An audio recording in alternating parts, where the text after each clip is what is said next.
Bonjour à tous, bienvenue pour ce webinaire qu'on organise donc avec Dataiku et LVMH. Donc je vois on est déjà 47 participants. Il manque encore un peu de personnes, donc on va attendre que les gens se connectent. En attendant, pour ceux qui le souhaitent, vous pouvez effectivement utiliser la barre de chat pour poser vos questions ou l'onglet questions pour poser vos questions. On y répondra en direct ou si on n'a pas le temps, du coup, par écrit, après par email. Voilà. Je laisse la parole à Christelle. Bonjour. Bonjour Alexandre, bonjour Geoffrey. Bonjour à tous. Nous sommes ravis aujourd'hui de vous accueillir à l'occasion de ce webinaire. Ce webinaire aura pour sujet principal la réussite de l'industrialisation des projets IA. Et nous serons 3 intervenants autour de ce webinaire. La société LVMH, en la présence de Axel de Goursac et de Jérémy Awazi. Nous aurons également une intervention de Equency, partenaire Dataiku, en la personne d'Hervé Mignot. Et j'aurai également le plaisir de vous faire une rapide présentation de Dataiku et de notre savoir-faire. En termes d'agenda, nous allons donc passer une vingtaine de minutes sur la présentation de Dataiku et d'Equency. Et nous donnerons ensuite la parole à Axel et Jérémy, qui nous expliqueront de quelle manière ils ont mis en place et transformé LVMH au travers de l'IA avec le support de Dataiku et d'Equency. Nous finirons bien sûr par un Q&A pour des raisons de simplicité. N'hésitez pas à utiliser le chat, nous le regarderons régulièrement pour pouvoir répondre à l'ensemble de vos interrogations. Je vais du coup commencer ce webinaire par vous présenter rapidement Dataiku. Charlotte, je te laisse passer au slide suivant. Donc effectivement, aujourd'hui, finalement, l'IA est devenue un sujet particulièrement d'actualité. On en parle beaucoup dans les médias. Les entreprises ont exploré ou explorent encore le sujet pour se faire finalement une conviction sur ce que pourrait apporter l'IA dans leur transformation. On parle bien souvent de quelques cas d'usage, mais les premiers résultats sont enthousiasmants et beaucoup d'entreprises aujourd'hui souhaitent déployer l'IA à l'échelle, démultiplier bien sûr les sujets métiers et donc la valeur associée, augmenter l'ensemble de leur process et faire en sorte d'activer finalement la donnée, quel que soit le système concerné. Next, Charlotte. Lorsque nous interrogeons ces organisations, ils nous partagent finalement un certain nombre de complexités, voire d'opposition dans cette ambition de passer à l'échelle. Faut-il se concentrer sur la population de data experts ou onboarder finalement les experts métiers? Faut-il encourager l'innovation ou faire en sorte d'éviter le shadow IT? Faut-il démontrer rapidement la valeur d'un nouveau cas d'usage ou au contraire s'inscrire dans un succès durable en faisant en sorte que le déploiement et la généralisation du cas d'usage ne soient finalement qu'une formalité? Faut-il donner une totale liberté et autonomie aux utilisateurs ou se mettre en conformité avec les standards IT et les enjeux de sécurité associés? Faut-il encore permettre à l'ensemble des métiers de l'organisation de faire de l'IA de manière isolée ou faut-il faire en sorte de centraliser cette démarche de manière à capitaliser sur l'existant et augmenter la productivité de l'organisation?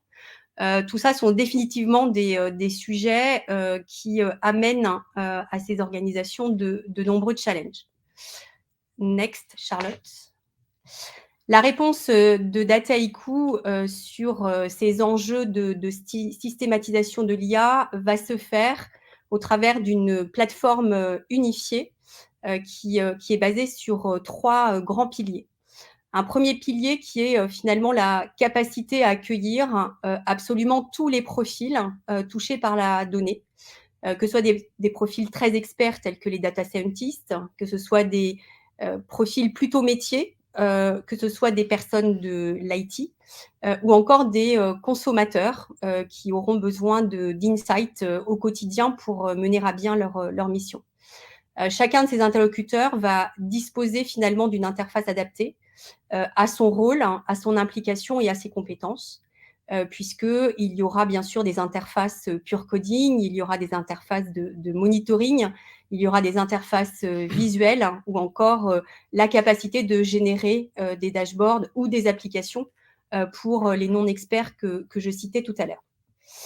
Un deuxième pilier très important dans la plateforme de Dataiku, c'est finalement se mettre en capacité de gérer l'ensemble du cycle de vie du projet, depuis l'accès à la donnée jusqu'à finalement la mise en production. Les cas d'usage sont développés dans la plateforme sans qu'il n'y ait besoin de changer d'environnement et ils sont prêts à être industrialisés de manière très rapide et bien sûr par l'ensemble des utilisateurs de la plateforme. Les projets sont donc centralisés, accessibles à tous selon des droits qui leur sont affectés.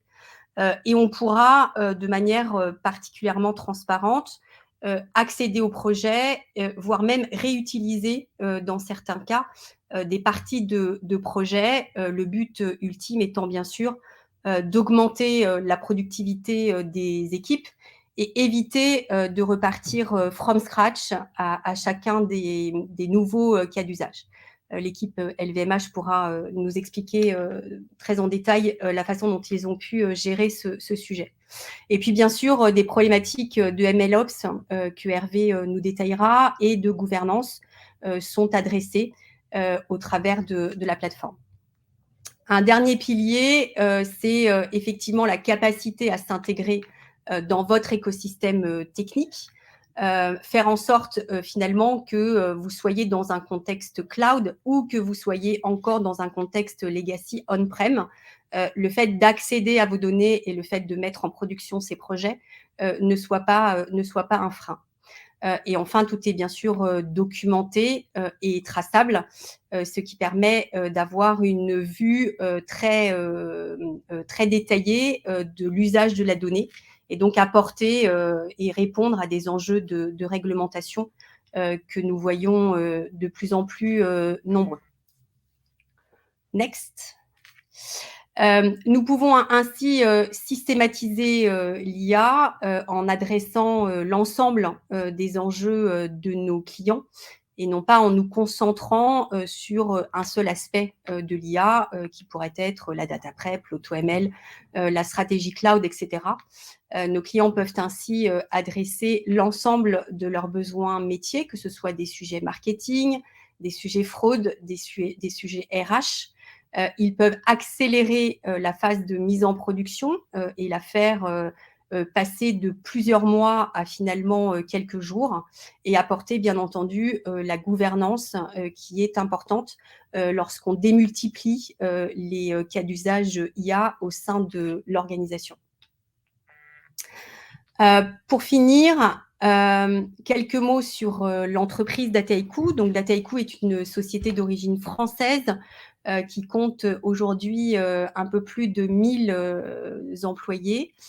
Nous sommes donc éditeurs de logiciels et concentrés sur une seule solution dont l'objectif est effectivement d'accompagner les organisations dans leur passage à l'échelle de l'IA. Nous sommes aujourd'hui une licorne avec une valorisation de 4,6 milliards de dollars. Et je me suis permise de détailler un certain nombre de nos soutiens que nous avons conquis au fur et à mesure de nos levées de fonds. Nous sommes totalement agnostiques, ce qui nous permet aujourd'hui d'adresser et de répondre à des enjeux clients, quelle que soit finalement leur taille, quelle que soit leur localisation et quel que soit leur métier. Et nous avons le plaisir d'avoir un certain nombre de reconnaissances, dont le Gartner, qui nous positionne depuis maintenant 2 ans comme leader dans le secteur de l'IA. Tout cela se fait bien sûr, comme je l'expliquais précédemment, en ayant un focus très fort sur l'écosystème de nos clients. Nous avons bien sûr une intégration très importante auprès des cloud providers que sont Google, Microsoft et AWS, mais nous avons également une attention toute particulière sur les outils de production inhérents à nos clients, des outils de type base de données avec Snowflake par exemple, mais aussi des outils métiers tels que Salesforce, Adobe et bien d'autres. Je vais maintenant passer la parole à Hervé de Equancy. Oui, merci. Bonjour à tous. Alors, effectivement, en quelques mots, Equancy, nous sommes un cabinet de conseil avec une orientation data très importante et quasiment dès l'origine du cabinet, on a cultivé cet usage et cette culture de la data dans les missions que l'on propose à nos clients. Et on va les accompagner à la fois sur des aspects stratégiques, comment effectivement ils peuvent construire une stratégie autour de la donnée, comment ils peuvent aussi éventuellement élaborer le déploiement de cas d'usage et de plateformes data concrètement au sein de l'entreprise. Et puis, on va avoir bien évidemment toute une série de sujets autour de la réalisation de cas d'usage impliquant la data science et aussi la mise en place de plateformes techniques permettant de faire fonctionner ces cas d'usage de type data lake, par exemple. Et on va pouvoir comme ceci à la fois avoir une activité de conseil, mais aussi une activité de réalisation. Dans notre équipe, à proprement parler, à équipe data, nous avons bien évidemment des profils de conseil, mais aussi des profils de réalisation avec des data engineers et des data scientists. Et donc, dans ce cadre-là, on est amené effectivement à couvrir le spectre que Christelle a décrit avec véritablement des interlocuteurs de tous les profils qu'a mentionné Christelle. Tout ça, pour nous, ça s'inscrit dans une logique où data et digital, entre autres, vont de pair. Et les entreprises vivent actuellement effectivement une transformation digitale, ça c'est relativement une évidence, mais aussi cette transformation digitale a engendré beaucoup de données à disposition qui vient alimenter une transformation data. Et ces deux dimensions, le digital et data, vont continuer à s'alimenter et à avoir des impacts importants sur le fonctionnement et le développement des entreprises. Nous sommes basés à Paris où l'essentiel de l'activité se fait, mais nous avons aussi des bureaux pour accompagner nos clients à Dubaï et à Mumbai. Alors, pour entrer un peu plus particulièrement dans le sujet de la data science, je vais essayer de faire le pont effectivement entre les éléments qu'a présenté Christelle et puis la pratique effective qui sera bien plus intéressante, j'en suis sûr, de LVMH. Qu'on va vous présenter par la suite. Et effectivement, un grand sujet qui a posé beaucoup de difficultés et qui est en passe de commencer à être résolu à la fois par les pratiques, à la fois par la gouvernance et à la fois par les plateformes techniques, c'est le sujet de l'industrialisation de la data science. Alors, de quoi on parle le plus précisément ?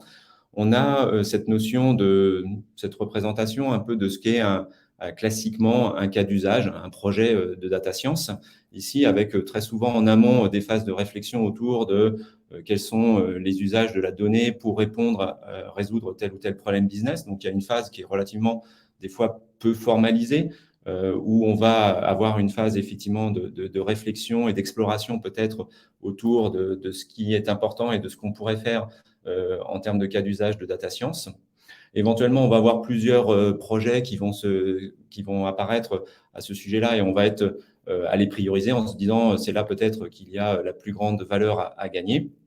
Et puis, on va commencer à rentrer dans des phases un petit peu plus effectives de réalisation du projet en choisissant ceux qui nous semblent les plus pertinents et les plus importants, les plus transformatif, on va dire, et on va rentrer dans des phases de recherche où là, on est en général dans un mode d'exploration. On analyse les données, on commence éventuellement à construire de premiers modèles et on va itérer comme ceci jusqu'à ce qu'on se dise, OK, bon, là, on a une solution se présentant sous la forme d'un traitement de données et éventuellement intégrant des modèles de data science que l'on pourrait utiliser de façon opérationnelle. Et jusqu'à il y a quelques mois, quelques années, on va dire, souvent, cette recherche était faite sur une plateforme qui était très, très différente, et on va revenir dessus, de celle qui est utilisée dans les faits en industrialisation. Et donc, on avait ce qu'on appelle un gap d'industrialisation, c'est-à-dire qu'au moment de passer dans la vraie vie, entre guillemets, du laboratoire à la plateforme, eh ben, on avait toute une série de difficultés qui apparaissaient avec des délais supplémentaires et puis éventuellement des échecs parfois sur cette phase de réalisation. Et puis, il y a aussi une phase suivante, c'est qu'une fois qu'on a un modèle qui est en production, qui va produire des informations qui vont piloter éventuellement des processus, ce modèle, il faut quand même surveiller ce qu'il fait. Éventuellement, il faut de temps en temps le rafraîchir, etc. Et donc, il y a aussi, comme une application informatique classique, une phase d'exploitation sur laquelle il faut suivre le comportement du modèle. Donc, si on regarde un peu plus dans le détail les difficultés qui apparaissaient, il y a effectivement le fait que les environnements dans lesquels la partie recherche se faisait n'étaient pas le même que ceux dans l'utilisation, enfin de ceux qui étaient utilisés en phase industrielle, dans la zone d'industrialisation. Et donc, on avait des périodes très difficiles éventuellement où il fallait réécrire, recoder ce qui avait été fait dans un système pour pouvoir le faire fonctionner dans un autre, avec éventuellement des dialogues des fois difficiles entre les équipes de data science et l'informatique dans un premier temps, puis éventuellement les équipes de data science et les équipes de data engineering. Et donc, plus ces équipes étaient importantes, plus souvent les différences de fonctionnement étaient importantes et les risques au moment de l'industrialisation conséquents. Donc, voilà, des disparités dans les outils qui sont utilisés. Des sources de données qui pouvaient être aussi très différentes, avec un environnement exploratoire qui était alimenté par des flux spécifiques et dans lequel on n'avait pas forcément un alignement avec ce qui serait utilisé dans la phase industrielle, donc avec beaucoup de retravail sur la reconstruction des variables qui sont utilisées dans la phase de recherche pour pouvoir les faire fonctionner en mode opérationnel. Sans parler aussi éventuellement que très souvent, dans la phase de recherche, on utilise une partie seulement des données, un échantillon, et que des complexités importantes peuvent apparaître quand on passe à l'échelle, c'est-à-dire quand on se met à traiter l'intégralité de la donnée de l'entreprise pour alimenter ce processus en particulier. Et donc, effectivement, on se retrouvait avec probablement deux versions de code, une utilisée dans la phase de recherche et une utilisée dans la phase d'industrialisation, avec toutes les difficultés derrière de garder l'alignement. Quand je fais des modifications sur la phase de recherche, il faut aussi que je les fasse dans la phase industrielle. Et éventuellement, si je fais des choses dans la phase industrielle, il faut que je pense à réactualiser ma phase de recherche, mon code de base de recherche pour pouvoir rester aligné. Et en fait, tous ces éléments-là créent différentes difficultés qu'il faut traiter d'un point de vue à la fois technologique, mais aussi organisationnel, aussi en termes de processus. Et effectivement, un des enjeux clés, c'est que d'un fonctionnement relativement simple, où c'est une personne qui fait des analyses et puis qui donne des résultats, on passait à des projets plus globaux qui impliquent toute une chaîne de personnes et de différentes responsabilités. Donc, on se retrouve dans un contexte qui n'est plus un contexte isolé, mais un contexte de collaboration. Et il faut effectivement avoir l'outillage pour accompagner ces collaborations. Donc, est apparu petit à petit des réflexions sur le sujet et entre autres, c'est des sujets qui étaient déjà traités en informatique avec éventuellement un mouvement autour de ce qu'on appelle le DevOps où on est de la même façon confronté à cette boucle entre une phase de développement puis une phase d'utilisation opérationnelle et comment on arrive à fluidifier tout ça. Donc, est apparu le concept de MLOps qui s'inscrit dans cette démarche d'avoir une fluidification entre des phases d'élaboration de modèles et puis des phases d'utilisation de ces modèles de façon opérationnelle.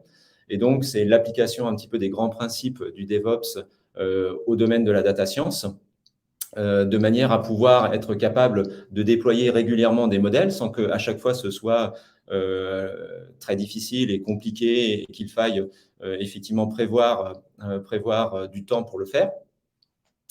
Avoir aussi une notion de test, parce que ça, c'est un élément qui n'est pas forcément très bien géré au niveau des projets de data science. Comment je teste ce que je fais en data science est correct sur le calcul de mes variables, sur la façon dont je les exploite dans les modèles, et donc aussi comment on intègre ce type de pratique dans les démarches de data science.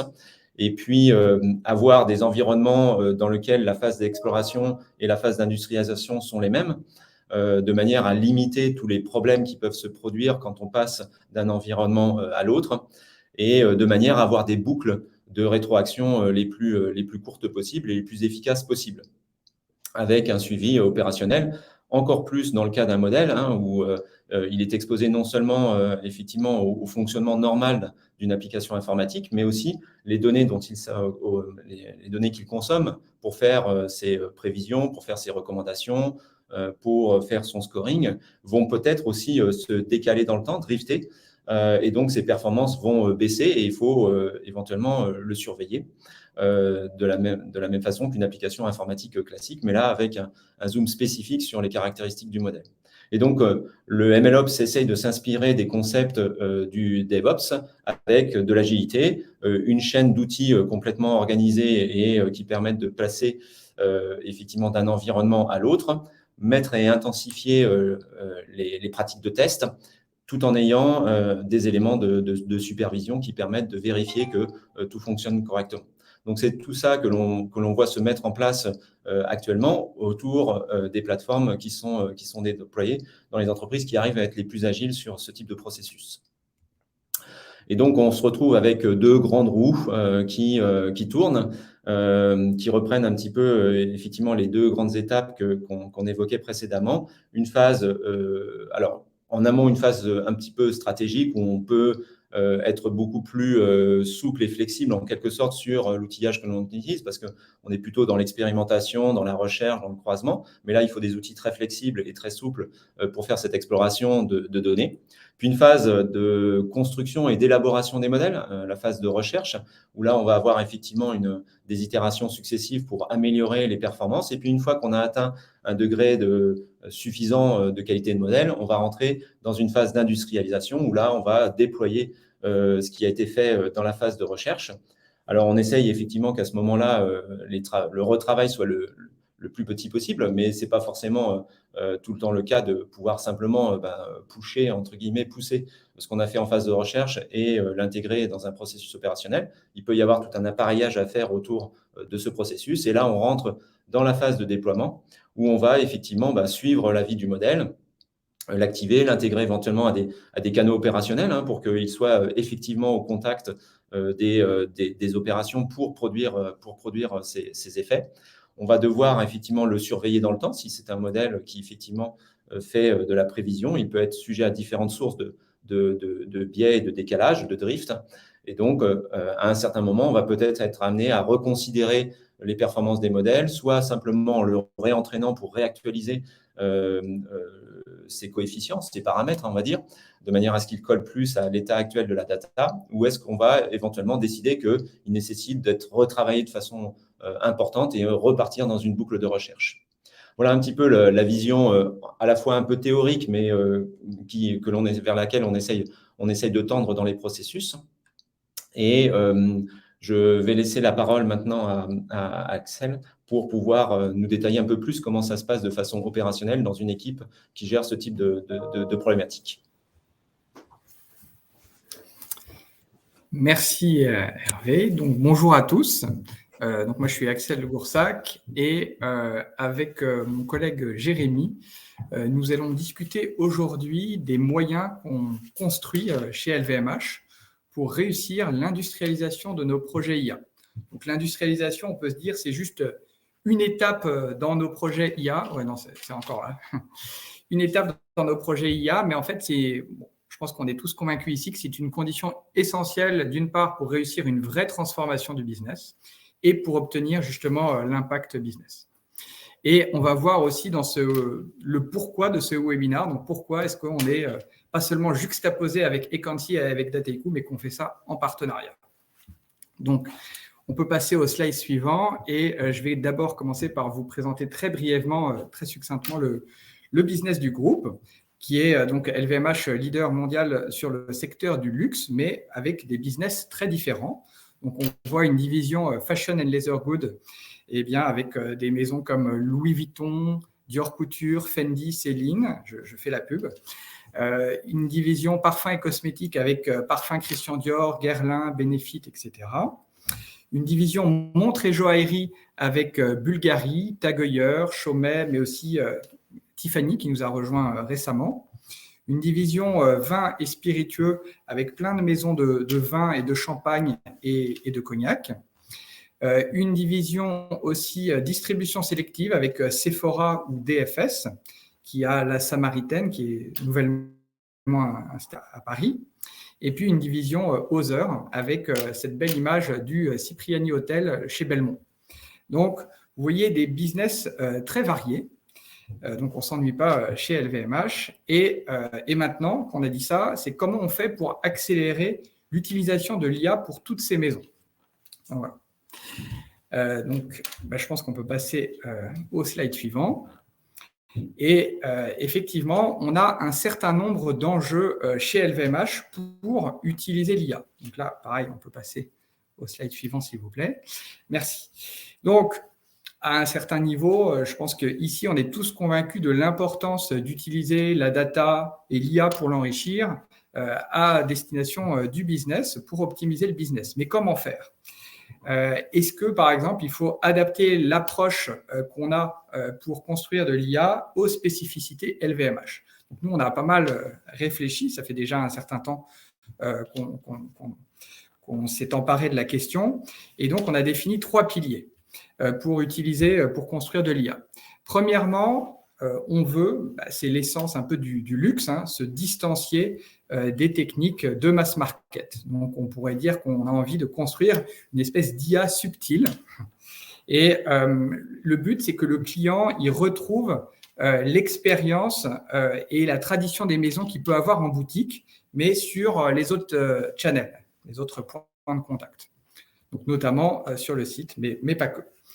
Le deuxième pilier, c'est mettre l'humain au centre. Donc ça, c'est un peu buzzword, mais c'est comment est-ce qu'on développe une approche de l'IA dite « human in the loop », mettre vraiment l'humain au centre.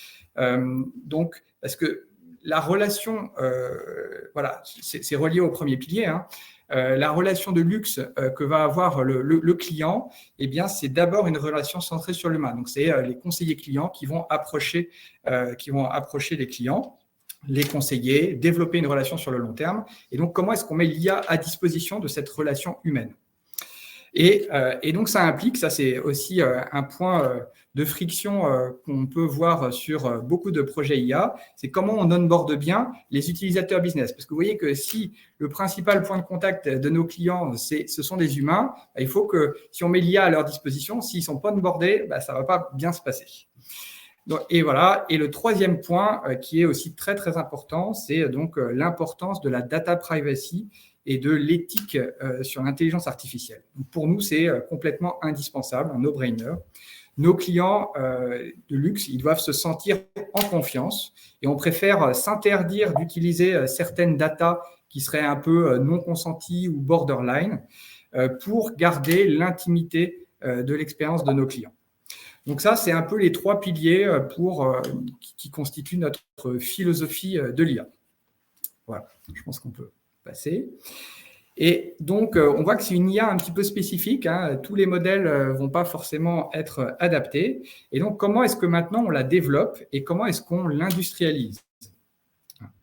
Donc, sur cette partie, je vais vous présenter en quoi la stratégie algorithmique est clé. Et puis, je laisserai la parole à Jérémy pour parler de l'autre partie, parce que ce n'est pas la seule partie clé pour industrialiser notre approche de l'IA. Il y a aussi donc la partie data platform que Jérémy développera. Donc, je pense qu'on peut passer aussi au point suivant. Donc, très souvent, quand on pense à des projets IA, donc une approche IA, on pense use case. Donc, on va développer un portefeuille de use case, on va les construire, on commence par les quick wins, etc. Donc, ça, c'est souvent ce qu'on entend et c'est très bien. Voilà. Mais ce que nous, on a développé, c'est en plus de ça, eh bien, c'est la partie enabler. Et donc, on voit que ici, on a développé un pilier que j'ai appelé stratégie algorithmique et que je vais développer juste après.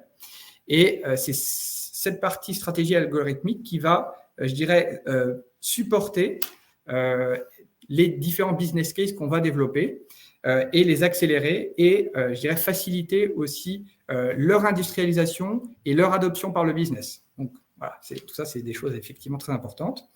Et la stratégie algorithmique, eh bien, elle s'appuie sur 4 choses. Une partie innovation, une partie talent, une partie explicabilité et une partie scalabilité. Donc ça, c'est un peu le sommaire de la présentation. Et on peut passer justement à la première partie. Donc, l'innovation. L'innovation, c'est aussi pas mal un buzzword. Mais comment est-ce qu'on rend ça concret ? Et comment est-ce qu'on relie ça à notre approche un petit peu spécifique de l'IA que je vous ai présentée avec les 3 piliers du début. Alors, on a 2 manières justement de faire de l'innovation. Déjà, l'innovation, on n'en fait pas juste pour se faire plaisir, mais on le fait pour avoir un impact business et pour, je dirais, s'approcher de notre approche de l'IA que je vous ai présentée plus tôt, et notamment, je dirais, la partie IA subtile, si vous me permettez cette expression. Donc, on a 2 manières de faire. Une manière en interne, où on a des data scientists qui vont développer des modèles assez innovants, donc plus loin que, on va dire, l'état de l'art. Et puis, une partie externe que je vous présenterai juste après. Donc là, je vous ai présenté, voilà, c'est un slide sur, je dirais, un modèle qui fait de la recommandation personnalisée de produits. Et on s'est rendu compte que les modèles, je dirais, state of the art qui sont employés dans l'industrie, de type collaborative filtering, matrix factorization et content-based filtering, parfois un petit peu hybride, c'était des choses qui ne permettaient pas, je dirais, de modéliser suffisamment finement ce qui se passe sur le marché du luxe. Donc, on a fait une recherche bibliographique et puis on s'est appuyé sur un modèle que vous pourrez regarder qui s'appelle DREAM et qui est sorti dans un papier de recherche en 2016 qu'on a implémenté. Et ensuite, on a même amélioré en rajoutant un certain nombre de choses. Et ensuite, on a benchmarké. Donc, le benchmarking, c'est très important. C'est pour se dire, est-ce que l'innovation, ça a vraiment servi ou pas. Et donc, là, vous voyez, on a des belles performances. On est assez fiers. On voit que, par exemple, pour un modèle basic statistique de type Most Popular Product, si on se focalise un petit peu sur la précision, on a 3% de précision. Quand on arrive à un modèle un petit peu personnalisé de type Collaborative Filtering, on monte à 7%, sachant qu'on recommande parmi 200 items. Donc, c'est des subcatégories. Donc, déjà, bel accroissement de performance. On dit souvent que Most Popular Product, déjà, ça prend déjà pas mal, ça a déjà un bon impact business, donc belle progression. Et puis ensuite, avec notre modèle directement sorti de l'article, on arrive à 11%. Et avec nos améliorations, on arrive à 17%. Donc là, cette précision du modèle, c'est à quel point on est capable d'anticiper quels vont être les prochains paniers de nos clients et à leur proposer via différents channels. Ça peut être dans le clienteling, ça peut être dans des newsletters, ça peut être dans pas mal de channels différents. Et donc, ça se traduit aussi en termes de conversion rate et donc en termes de business. Voilà, donc ça, c'est une première démonstration de Innovation Drives Business. Et une deuxième partie, sur lequel on a aussi communiqué à Vivatech, c'est qu'on a mis en place un partenariat de recherche avec une équipe de recherche de l'École Polytechnique sur un sujet un petit peu différent. Donc, c'est une équipe qui est experte dans les graph neural network et donc, le but ici, c'est d'arriver à modéliser dans un graphe de produits quelles sont les relations d'influence de vente entre les différents produits. Par exemple, prenez un produit A, là, par exemple, Makeup Remover, eh bien, si c'est un produit qui se vend très bien, à quel point ça influe de manière indirecte sur les ventes de manière positive d'un autre produit. Et donc, toutes ces relations de dépendance, là, on est sur des effets d'ordre 2, d'ordre 3. Et donc, c'est difficile à capturer avec des modèles un petit peu classiques. Et voilà, donc cette innovation, c'est ça que ça nous apporte. Et ça peut servir beaucoup d'applications, du sales forecast, de la recommandation produit et pas mal d'autres choses. Voilà, donc là, je pense que c'est bon pour l'innovation. Et il va falloir que j'accélère un petit peu.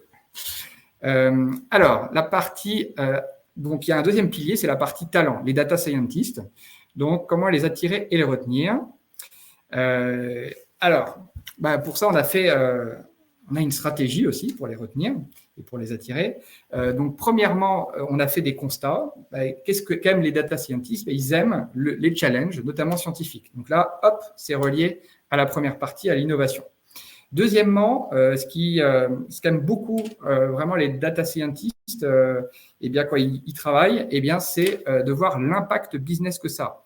Et donc là-dessus, à la fois, on a tout un stream qui va s'occuper de faire du test and measurement sur nos use cases, donc à quel point ça rapporte, à quel point ça impacte nos KPIs business. Et ensuite, on communique, on essaie de faire de la pub. Et ça aussi, donc évidemment, c'est important pour attirer le business, mais c'est aussi important pour les data scientists de voir l'impact. Ensuite, sur la partie inspiration, challenge from others et continuous learning, on développe une data science community dans tout notre écosystème LVMH entre les différents data scientists pour parler facilement, pour avoir des événements en commun, des trainings, etc. Et on s'appuie aussi, j'allais l'oublier, mais il ne faut pas l'oublier, sur de bons partenaires de data science et notamment notre partenariat avec Equancy. Et donc, on a intégré plusieurs data scientists d'Equancy dans nos équipes. Voilà. Troisième partie, la partie explicabilité. Donc ça, c'est un peu peut-être le parent pauvre. On n'en parle pas forcément beaucoup. Donc, les algorithmes, c'est souvent vu, mais vous le savez autant que moi, par les business, par ceux qui les utilisent, voire même par le grand public, comme des boîtes noires, comme peut-être Terminator. Donc, on a un gros enjeu, c'est de montrer, mais sans formule mathématique, mais un petit peu comment ça marche. Et donc là, pareil, on a développé aussi une stratégie d'explicabilité de nos algorithmes, donc a posteriori, quand c'est entraîné et quand on montre le succès, pour montrer comment marche un algorithme, quelles sont les features, les caractéristiques qui nourrissent l'algorithme et qui sont importantes, comment ça influe aussi les prédictions, donc dans quel sens ça pousse, etc. Donc là-dessus, on a notamment, grâce à Dataiku, qui a une interface native là-dessus, fait de la Sharp Explainability. Et on s'en sert notamment pour onboarder nos business. Et ça, c'est une étape clé, faire à la fois du handover et que les utilisateurs utilisent vraiment nos modèles. Voilà pour cette partie-là. Et dernière partie, scalability de nos algorithmes. Donc ça, c'est aussi une partie très importante. On a vu beaucoup de business division, beaucoup de maisons. Donc, il faut que ça scale. Et c'est en lien aussi avec ce que va dire Jérémy. Donc là, je vais peut-être faire juste un teaser pour Jérémy. Mais voilà, donc nous, on a un enjeu de scalabilité. Scalabilité sur le volume de data qui sont utilisés. Parfois, il y a des maisons qui ont des très gros volumes de data. Et scalabilité aussi sur le nombre de users et aussi l'adaptation aux différents contextes business, aux différentes situations. Et donc, pour ça, on s'appuie sur un certain nombre d'outils, dont Dataiku, même un certain nombre sont complètement reliés à Dataiku, pour avoir des code guidelines and conventions. Donc, c'est un peu l'aspect qui peut paraître rébarbatif, mais sans ça, ça ne marche pas très bien. Sur le process de contribution, et puis je ne l'ai pas mis ici, mais je pense que Jérémy va en parler, mais aussi sur tout le framework MLOps dont parlait Hervé. Ça, c'est des choses qui sont très importantes, parce qu'après l'industrialisation, il y a comment on maintient nos algorithmes, comment on les fait évoluer, comment on les monitore, et voilà. Donc, tout ça, ce sont des aspects clés autour de l'industrialisation. Et je trouve que c'est une très bonne transition pour la partie data platform que va présenter Jérémy. Merci beaucoup, Axel. Donc, bonjour à tous. Donc, effectivement, il y a cette partie plateforme, donc centrée AI. Mais ce qui est très important, et ça, on l'a vu plusieurs fois et dans plusieurs cas d'usage, c'est qu'il y a quand même 3 gros piliers en fait, qui gravitent autour de cette plateforme. Déjà, il y a l'équipe. C'est très important en fait, de faire adopter à l'équipe un esprit et une collaboration, en tout cas, qui vont facilement adopter. Une manière de travailler ou encore des outils et un rythme, en tout cas, qui va vraiment leur correspondre. Ensuite, il y a bien sûr des process. Voilà, des process de développement, des standards qui vont vraiment fitter en fait à l'équipe. On ne va pas aller imposer, en tout cas à des data scientists ou même des développeurs classiques, voilà, de faire des tests unitaires, de commenter leur code ou de faire des choses vraiment overkill qui n'ont pas l'habitude de faire. On va les sensibiliser et trouver des moyens, en tout cas, que ce soit simple, facile et vraiment intuitif en fait de les faire. Et enfin, il y a le tooling aussi qui est très important, qui va être principalement autour de la partie compute et du développement. Donc, par exemple, quand les data scientists en fait, vont commencer à développer des algorithmes, il y a bien sûr la partie technique qui va soit être du code, soit être Dataiku. Donc, la partie tooling intervient, mais il n'y a pas que ça. Il y a même chose, la documentation. Si vous avez plutôt des développeurs, voilà, est-ce qu'on va plutôt leur demander de la documentation en Markdown? Est-ce qu'on va plutôt les mettre sur Confluence? Et tous ces outils, finalement, on s'est rendu compte que c'était vachement important parce qu'il faut que tous ces process qui nous permettent d'atteindre cette accélération de use case autour d'AI, qu'elles soient en fait adoptées par tous ces profils.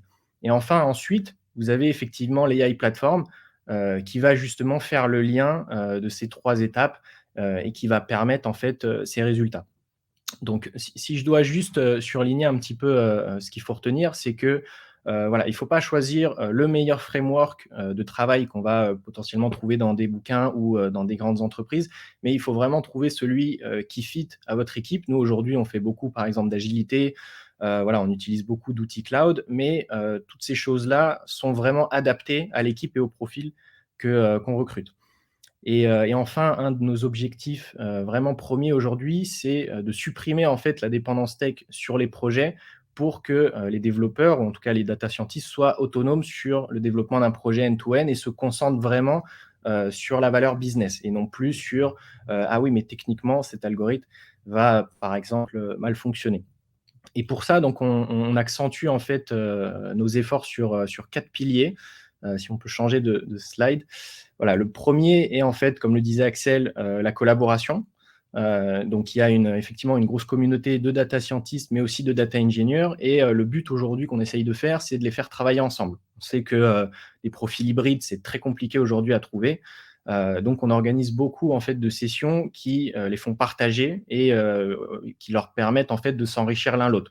On fait des sessions par exemple de pair programming, souvent pour partager des best practices, voilà, se donner des conseils, et aussi des comités d'architecture autour de l'AI où là, par exemple, les data scientists vont faire des demandes particulières sur des services cloud, sur des outils qui viennent de sortir, ou comme récemment, on a eu par exemple des demandes autour des GPU, voilà, pour faire des tests un peu plus particuliers. Le deuxième pilier, c'est bien sûr, donc effectivement, bon, quelque chose qu'on essaye d'atteindre, mais c'est la tech excellence, c'est-à-dire qu'on essaye vraiment quand même de fournir les meilleurs outils. Aujourd'hui, on a la chance de leverager un cloud provider qui est GCP, mais également aussi Dataiku pour toute la partie AI. Donc, l'idée est vraiment de leur fournir les services qui vont être facilement utilisables, reproductibles aussi dans les maisons, parce qu'on a quand même une logique de déploiement et de reusability avec toutes les maisons du groupe, et aussi des outils en fait qui vont permettre de poser des bonnes pratiques et des bons standards pour les développeurs. Un des troisièmes piliers, c'est l'autonomie. pour nous, c'est très important qu'un profil n'ait pas en fait une dépendance avec d'autres profils, que ce soit des ops ou même des data engineers, pour développer son projet. Donc, qu'il soit autonome en termes de data et en termes de technologie. Et on verra un petit peu plus tard un exemple de comment est-ce qu'on a justement fusionné cette partie-là avec Dataiku et GCP pour accentuer cette autonomie. Et enfin, délivrer en fait du résultat, parce que ça reste important, on a quand même rien sans rien, leur faciliter en fait de ce delivery en tout cas d'algorithmes packagés que je présenterai un petit peu plus tard, qui nous permet derrière finalement de faciliter le déploiement et la maintenabilité autour de best practices des MLOps qu'on met en place avec Axel. Donc, on peut aller à la slide d'après. Donc, pour faire un petit focus quand même sur l'équipe et l'organisation sur laquelle on évolue. Donc, aujourd'hui, on est 2 squads qui travaillent vraiment main dans la main. Donc, une squad plus IT, une squad plus digital, dans laquelle on va retrouver des profils un peu tous identiques, mais qui vont avoir certains scopes en fait, sur lesquels ils vont s'occuper. Donc, des ingénieurs qui vont plus être sur la partie infrastructure GCP, d'autres sur la partie Dataiku. Et même chose côté data scientist, voilà, des gens qui vont plus accentuer, on va dire, l'usage du framework MLOps, ou des data scientists, voilà, qui vont plus être sur la partie machine learning ou recherche. Et le point en fait important, c'est qu'aujourd'hui, on a un outil qui nous permet vraiment de les faire collaborer beaucoup plus facilement et de les amener vraiment à des standards qui sont au même niveau, que ce soit un ingénieur qui vienne du monde de l'ingénierie avec beaucoup de skills de code, ou un data scientist qui vienne du monde de la statistique. Et cet outil, c'est Dataiku.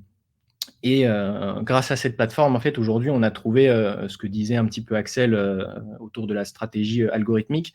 On a réussi en fait à trouver une stratégie de développement qu'on appelle aussi des package algorithmes, donc des algorithmes packagés qui nous permet justement d'accélérer cette phase de déploiement. Donc, on peut aller à la slide suivante.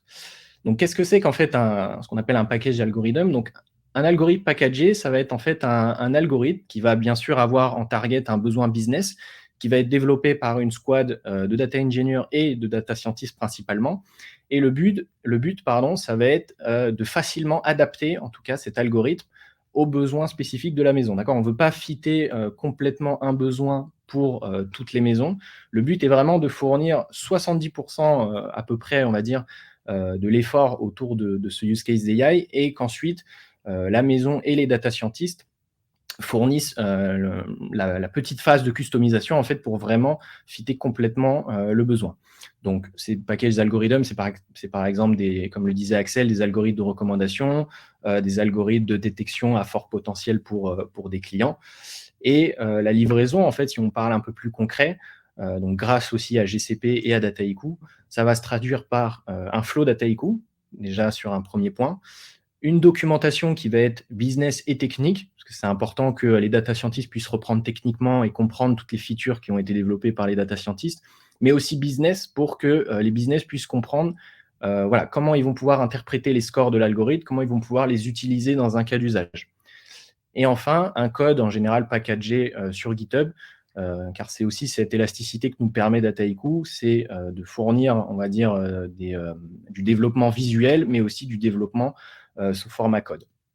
Et c'est comme ça qu'on arrive aujourd'hui à fournir vraiment des documentations en fait step by step de déploiement et facilement adaptables pour le business. Donc on peut aller à la slide d'après. Donc si on rentre un peu plus dans le détail dans le déploiement d'un de ces algorithmes packagés, aujourd'hui, si jamais une maison veut développer un use case de newsletter personnalisé, par exemple, donc elle va commencer un premier framing et ensuite elle va commencer toute la partie analyse exploratoire, benchmark d'algorithmes, développement de features, etc. Et cette partie prend du temps parce qu'il y a déjà la consolidation des données, il faut savoir quoi consolider, il faut faire un data model. Voilà, il y a toute la partie développement qui prend beaucoup de temps. Et aujourd'hui, grâce à la stratégie algorithmique et les équipes d'Axel, le fait de fournir un algorithme packagé réduit énormément cette phase. Parce qu'aujourd'hui, c'est des choses qu'on a déjà fait et on arrive, alors en étant un peu déjà au niveau de la holding, à avoir une belle overview de tout ce qui se fait et de partager, on va dire, ce qui est fait entre les maisons, de fournir un algorithme en fait qui va, on va dire, passer ces premières parties d'analyse exploratoire et de feature engineering à la maison. Et ensuite, la maison aura juste à développer elle-même certaines customisations pour vraiment fitter sur son business, et elle sera ensuite complètement autonome dans l'usage de cet algorithme. on peut aller à la slide d'après.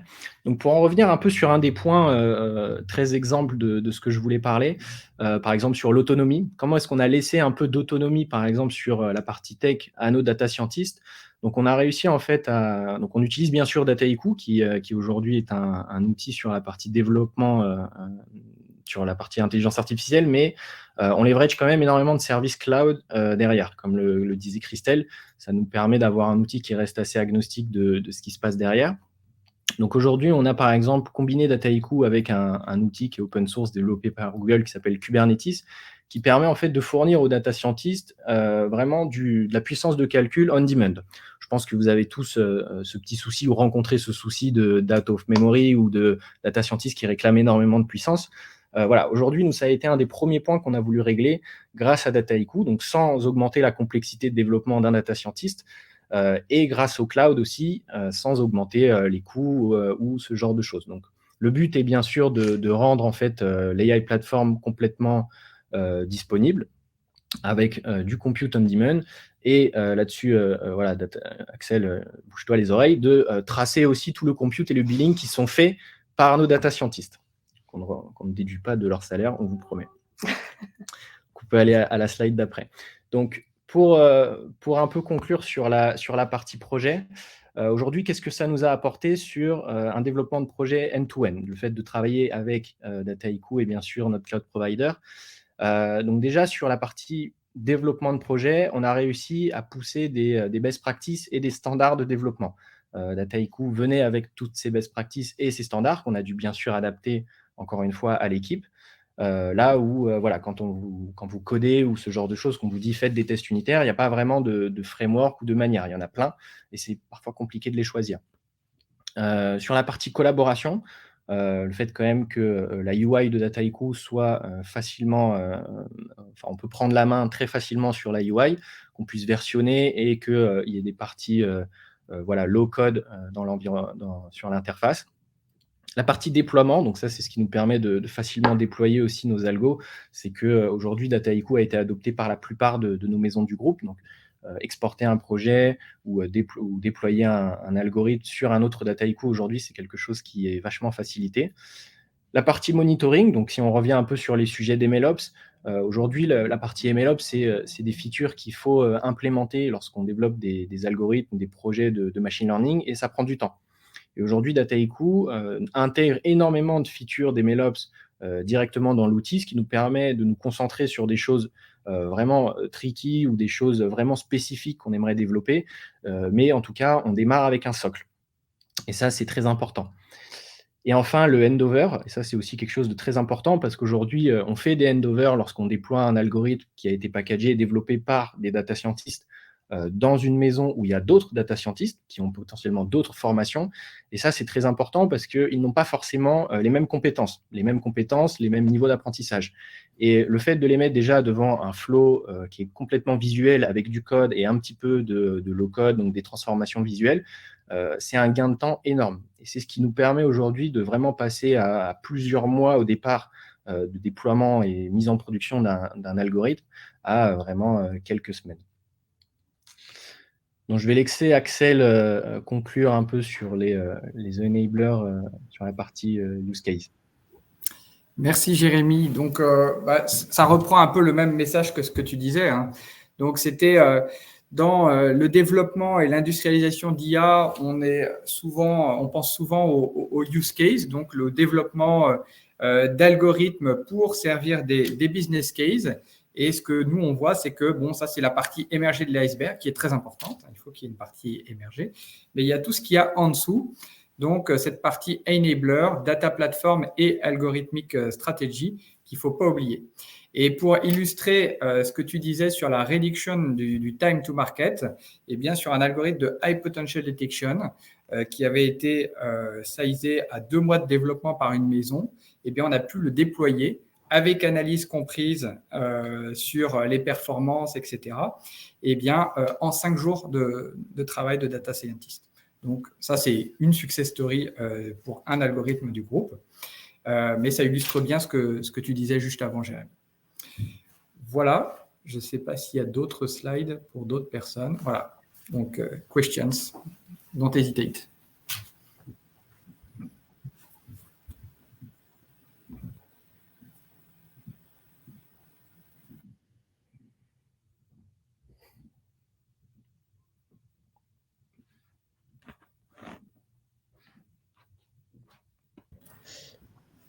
Alors du coup, on a une question effectivement de Corentin qui demande combien de data scientists chez LVMH, mais je pense Il y a déjà que la réponse dans le chat. Jean-Marc Marty a répondu, ouais. Mm. Personne d'autre donne de questions?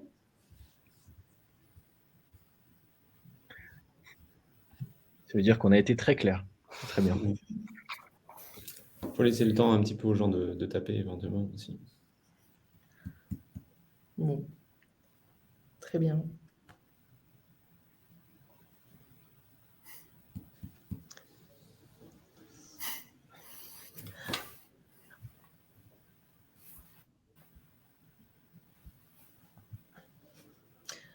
Bah, merci à tous. Dans ce cas, s'il n'y a pas de questions, on va mettre fin à ce webinaire.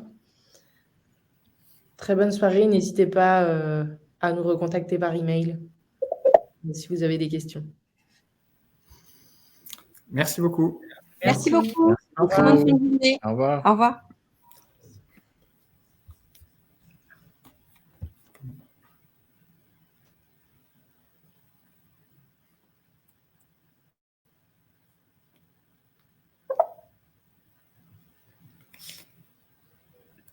Donc, on a une question de Cécile Hulin, qui demande Dans les délais d'industrialisation, comptez-vous? Oui, tac. Donc, moi, ce que j'ai dit là, 2 mois à 1 semaine, c'était une version pré-industrialisée. Donc, ce n'était pas encore mise en prod, mais c'était ready to be in production. Donc, il ne restait plus qu'à définir un scénario d'automatisation dans Dataiku et ensuite à passer sur l'automation node et connecter au flux amont et au flux aval. Donc ça, c'est généralement pas beaucoup de charges. Ok. Il y a Simon Huzel aussi qui nous demande comment vous gérez le versionning de modèles. Le versionning de modèles, eh bien, je dirais la majeure partie, c'est géré déjà dans le Dataiku Lab. Donc, c'est-à-dire que vous pouvez voir, eh bien, c'est comme si vous aviez un repository de modèles entraînés. Vous cliquez dessus, vous pouvez voir quelles sont les performances et quel type de feature vous aviez mis dedans. Voilà. Quelle a été votre stratégie de training pour ça? Et est-ce qu'il y a d'autres technos que vous utilisez? Pour le versionning de modèles, on pourrait utiliser MLflow, c'est ce que j'avais vu, c'est ce que j'avais montré. Je pense que sur les un peu plus advanced modèles qui ne sont pas dans la Dataiku Lab, c'est ce vers quoi on va se diriger. Ok. Il Il y a une autre question du coup. Est-ce que toutes les maisons sont équipées de Dataiku? Sinon, comment faites-vous pour gérer les modèles de dev entre les différents environnements? Je dirais beaucoup sont équipés de Dataiku et donc nous c'est ça qu'on pousse. Donc la collaboration est facilitée, le time to market est complètement accéléré par l'utilisation de cet outil. Donc voilà. Si ça se passe différemment, il y aura des inconvénients. Comment gérez-vous les améliorations continues des modèles qui sont déjà industrialisés? Donc ça, c'est une très bonne question. Donc, comme l'a présenté Jérémy, on a des flows Dataiku et on a aussi des repositories GitHub qui sont synchronisés au Dataiku via ce qu'on appelle des plugins et qui vont encapsuler, je dirais, la core part du flow. Donc, les choses qui sont vraiment clés. Et donc, toute amélioration va se faire sur la partie code, donc avec le versionning habituel de GitHub.